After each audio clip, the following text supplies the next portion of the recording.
Bismillahirrahmanirrahim. My name is Kamal Khan and you are watching Physics with Kamal Khan. Students first year physics class में आज हम पढ़ने जा रहे हैं रिजोल्यूशन ऑफ अ वेक्टर। एक वेक्टर को उसके पार्ट्स में उसके कंपोनेंट्स में रिजॉल्व करना। ठीक है, तो इससे पहले हमने एडिशन ऑफ वेक्टर्स को समझा था, जो कि एक ग्राफिकल मेथड से हमने वेक्टर्स को ऐड किया था। आज हम पढ़ रहे हैं रिजोल्यूशन ऑफ अ वेक्टर और इसके बाद फिर मैं आप लोगों को कराऊंगा addition of vectors by rectangular components, जो कि हमारे पास एक एनालिटिकल दूसरा मेथड होगा। पहला हमारे पास ग्राफिकल था और मैंने आप लोगों से कहा था कि दूसरा जो एडिशन ऑफ वेक्टर्स का मेथड है वो हमारे पास कौन सा है, एनालिटिकल है। तो इन टॉपिक्स के दरमियान में कुछ छोटे छोटे से पॉइंट्स है, कुछ टॉपिक्स है जो कि हमने फ़िलहाल स्किप किए हुए हैं। जब मैं आप लोगों को एनालिटिकल मेथड समझाऊंगा तो उसके बाद फिर हम इन चीज़ों को भी डिस्कस करेंगे। तो आप लोग टेंशन ना लें, उनको हम डिस्कस करेंगे, लेकिन पहले हम इनको थोड़े सी सीक्वेंस के साथ पढ़ते हैं ताकि आप लोगों की अंडरस्टैंडिंग बेटर हो सके। क्लियर है? तो चलते हैं रिजोल्यूशन ऑफ वेक्टर की तरफ कि ये रिजोल्यूशन ऑफ वेक्टर असल में होता क्या है। इससे पहले हमने स्टडी किया था एडिशन ऑफ वेक्टर्स, जिसमें हमने ये पढ़ा था कि एडिशन ऑफ वेक्टर्स में असल में हमारे पास हमें जो दो या दो से ज़्यादा वेक्टर्स गिवन होते हैं।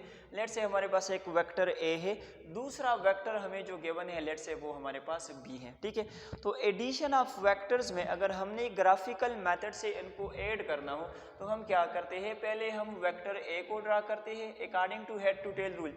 फिर इस वेक्टर ए के हेड के साथ हम वेक्टर बी के टेल को ज्वाइन करते हैं। यहाँ पर ये हमारे पास आ गया वेक्टर बी, ये हम पढ़ चुके हैं ऑलरेडी। यहाँ पर ये इसका आ जाएगा रिजल्टेंट वेक्टर आर।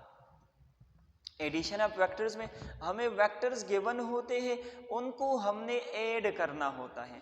अगर हम बात करें रिजोल्यूशन ऑफ वेक्टर की, तो रिजोल्यूशन ऑफ वेक्टर में एक्चुअली हमारे पास होता कुछ यूँ है कि ये वेक्टर हमें गिवन होता है। लेट से आर है, ए वेक्टर है, बी वेक्टर है, कोई भी है, और इसको हम स्प्लिट करते हैं इनके कंपोनेंट्स में। लेट सपोज यहाँ पर मैं ड्रा कर देता हूँ, ये मुझे एक वेक्टर ए गिवन है। ठीक है, तो अगर इसको मैं स्टडी करूं तो इससे मुझे ये कंक्लूजन मिल सकता है कि ये जो वेक्टर ए है ये असल में इस तरह के दो वेक्टर से मिलकर बना हुआ है। ये जो वेक्टर ए है तो ये असल में इस तरह के दो वेक्टर से मिलकर बना है, ये उसका जो है रिजल्टेंट वेक्टर है। तो इस प्रोसेस को हम क्या कहते हैं, रिजोल्यूशन ऑफ वेक्टर। इसका मतलब ये हुआ कि हमें वेक्टर गिवन है और हमने इसको रिजॉल्व किया इसके कंपोनेंट्स में, तो ऐसे प्रोसेस को बेटा हम कहते हैं रिजोल्यूशन ऑफ अ वेक्टर। तो पहले हम इसको डिफाइन करते हैं कि रिजोल्यूशन ऑफ अ वेक्टर का क्या मतलब होता है। तो डिफिनीशन लिखिए, the splitting of a single vector, the splitting of a single vector into its components, into its components। जब हम एक वेक्टर को इसके कंपोनेंट्स में स्प्लिट करते हैं तो इस प्रोसेस को हम क्या कहते हैं, रिजोल्यूशन ऑफ अ वेक्टर। अच्छा, कंपोनेंट्स का क्या मतलब है, तो ये जो इसके पार्ट्स बन रहे हैं इनको हम कहते हैं कंपोनेंट्स। तो यहाँ पर मैं एक और टर्म लिखने वाला हूँ जो कि है रेक्टेंगुलर कंपोनेंट्स। क्या है, रेक्टेंगुलर कंपोनेंट्स। अब ये क्या होते हैं, तो पहले यहाँ पर मैं इसको डिफाइन करता हूँ और जब हम फिगर को डिस्कस करेंगे तो वहाँ पर आप लोगों को मज़ीद ये क्लियर हो जाएगा कि रेक्टेंगुलर कंपोनेंट से हमारा क्या मतलब होता है। तो यहाँ पर लिखिए, द टू म्यूचुअली परपेंडिकुलर, के लिए मैं उसका सिंबल लिख देता हूं, the two mutually perpendicular components are called rectangular components. अगर हमारे पास क्या हो, कोई भी दो ऐसे कंपोनेंट्स हो जो कि एक दूसरे के साथ 90 का एंगल बनाते हो, जो कि म्यूचुअली परपेंडिकुलर हो, तो ऐसे कंपोनेंट्स को फिर हम क्या कहते हैं, रेक्टेंगुलर कंपोनेंट्स कहते हैं। अभी इसको हम थोड़ा सा मज़ीद डिस्कस करते हैं। तो यहाँ पर मैं ड्रा कर देता हूँ एक फिगर, ज़रा देखिए। फॉर एग्जांपल ये हमारे पास एक्स वाई, ये एक्स एक्सिस और ये हमारे पास वाई एक्सिस, ये हमारे पास एक एक्स वाई प्लेन है और इसके दरमियान में हमें एक वेक्टर ए गिवन है। ये वेक्टर ए जो है ये पॉजिटिव एक्स एक्सिस के साथ एक एंगल थीटा बना रहा है। क्लियर है? ज़रा देखिए फिगर में हमें जो है वो एक वेक्टर ए गिवन है जो कि पॉजिटिव एक्स एक्सिस के साथ एक एंगल थीटा बना रहा है। ठीक है, ज़रा इसको ध्यान से देखिए। तो क्या मैं यूँ कह सकता हूँ कि ये जो ए वेक्टर है ये असल में दो कंपोनेंट से मिलकर बना है, जिसका एक कंपोनेंट हमारे पास ये हो गया और दूसरा कंपोनेंट इसका हमारे पास ये वाला हो गया। इस बात की समझ आ गई? ये एक वेक्टर ए है जो कि पॉजिटिव एक्स एक्सिस के साथ एक एंगल थीटा बना रहा है। तो अगर इसको मैं रिजॉल्व करूं तो हम ये कह सकते हैं कि ये वेक्टर ए असल में इस वेक्टर और इस वाले वेक्टर का क्या है, एक रिजल्टेंट वेक्टर है। तो ज़रा देखिए ये जो इसका कंपोनेंट बन रहा है ये अलोंग एक्स एक्सिस है, तो इसको मैं नाम देता हूँ ए एक्स का, और ये वाला जो इसका कंपोनेंट बन रहा है ये अलोंग वाई एक्सिस है, तो इसको मैं नाम देता हूँ ए वाई का। क्लियर हो गया? तो यहाँ पर पहले इसकी एक्सप्लेनेशन करते हैं, फिर मैं आपको समझाता हूँ कि इनमें से रेक्टेंगुलर कंपोनेंट्स का क्या मतलब है। ज़रा देखिए in the figure we have a vector A which makes an angle theta with positive x axis। Clear हो गया? जिसके बाद क्या हुआ, हमने वेक्टर ए को, मैं थोड़ा सा हैंड्स में लिख देता हूँ, हमने क्या किया वेक्टर ए को इसकी कंपोनेंट्स में स्प्लिट किया।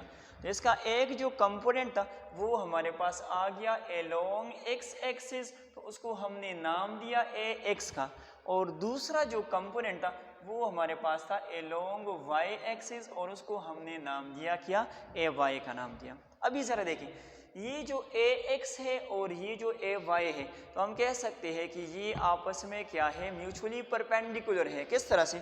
तो ज़रा देखिए इनके दरमियान में एक एंगल बन रहा है जो कि कितना है, 90 डिग्री का है। तो जब भी हमारे पास दो ऐसे कंपोनेंट्स होते हैं जिनके दरमियान में 90 का एंगल होता है या जो म्यूचुअली परपेंडिकुलर होते हैं, तो ऐसी कंपोनेंट्स को बेटा हम कहते हैं रेक्टेंगुलर कंपोनेंट्स। तो यहाँ पर लिखिए as A Y is perpendicular to ax, that's why they are called rectangular components। इनको हम क्या कहते हैं, इनको हम कहते हैं rectangular components। क्लियर है?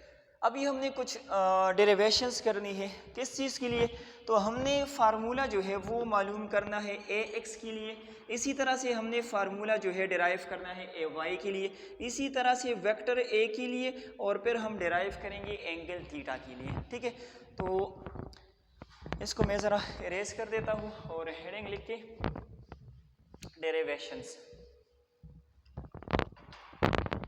हेडिंग लगा लें डेरिवेशंस। तो डेरिवेशंस में हमने क्या करना है, चार फार्मूलेस को हमने जो है वो डेराइव करना है। फर्स्ट मैंने निकालना है ए एक्स के लिए, दूसरा जो है वो ए वाई के लिए, थर्ड जो है वो वेक्टर ए के लिए, और फोर्थ जो है वो एंगल थीटा के लिए हमने इसको मालूम करना है। ठीक है, ज़रा इस फिगर को देखें, अगर आप लोग ज़रा गौर से देखें तो ये असल में हमारे पास क्या बन रहा है, एक राइट एंगल ट्राइंगल बन रहा है। 90 के सामने वाला जो साइड होता है उसको हम कहते हैं हाइपोटेन्यूज, ये वाला जो साइड है इसको हम कहते हैं परपेंडिकुलर, और इस वाले को हम कहते हैं बेस। क्लियर है? तो पहले मैंने डेरिवेशंस करनी है किस चीज़ के लिए, for a x. A x के लिए जो है वो मुझे फार्मूला डिराइव करना है, तो हम ट्रिग्नोमेट्रिक रेशोस को यूज़ करेंगे। तो अगर ए एक्स के लिए मुझे फार्मूला डिराइव करना है तो उसके लिए जो हम ट्रिग्नोमेट्रिक रेशो का इस्तेमाल करते हैं वो हमारे पास है कोस थीटा। ठीक है, अभी आपके माइंड में होगा कि हम कोस थीटा को क्यों इस्तेमाल करते हैं, तो वो इसलिए कि कोस थीटा हमारे पास असल में होता है बेस डिवाइडेड बाय हाइपोटेन्यूज। तो ज़रा देखिए, अगर यहाँ पर आ जाए बेस डिवाइडेड बाय हाइपोटेन्यूज, तो बेस हमारे पास ax है और हाइपोटेन्यूज हमारे पास किस चीज़ के बराबर है, वो a के बराबर है। तो ये बन जाएगा cos theta is equal to ax divided by a आ जाएगा। तो a को यहाँ शिफ्ट करें तो ये वाला बन जाएगा ax is equal to a cos theta. तो ये फार्मूला जो है वो फाइंड हो गया किस चीज़ के लिए, ax के लिए। क्लियर है? अच्छा, इसके बाद हमने फार्मूला डिराइव करना है किस चीज़ के लिए, ay के लिए। तो यहाँ पर हेडिंग लगा लें फॉर ay। इसके लिए जो हम ट्रिग्नोमेट्रिक रेशो यूज़ करते हैं वो हमारे पास है साइन थीटा। क्लियर है? Sine theta. अब यहाँ पर हम साइन थीटा को क्यों इस्तेमाल करते हैं, तो साइन थीटा असल में बराबर होता है परपेंडिकुलर डिवाइडेड बाय हाइपोटेन्यूज। तो मुझे तो इसी परपेंडिकुलर ay को फाइंड आउट करना है, तो इस वजह से मैं साइन थीटा को इस्तेमाल करूँगा। अगर आप लोग ay को मालूम करने के लिए कोस थीटा इस्तेमाल करोगे तो आप लोग कभी भी ay को फाइंड नहीं करोगे, क्योंकि कोस थीटा तो हमारे पास होता है बेस डिवाइडेड बाय हाइपोटेन्यूज। वहाँ पर तो ay नहीं आएगा बल्कि वहाँ पर ax आएगा। ठीक है, तो यहाँ पर हम इस्तेमाल करेंगे साइन थीटा को, which is equal to perpendicular divided by hypotenuse. So sine theta that is equal to ay divided by a को यहाँ शिफ्ट करें, so ay is equal to a sine theta हमारे पास आ जाएगा। क्लियर है? तो ये हो गया ay के लिए इक्वेशन। अच्छा, इसके बाद हमने मालूम करना है इक्वेशन फॉर a। ठीक है, इसको मैं इरेज कर देता हूँ और फिगर को थोड़ी देर के लिए रहने देते हैं। Equation for a.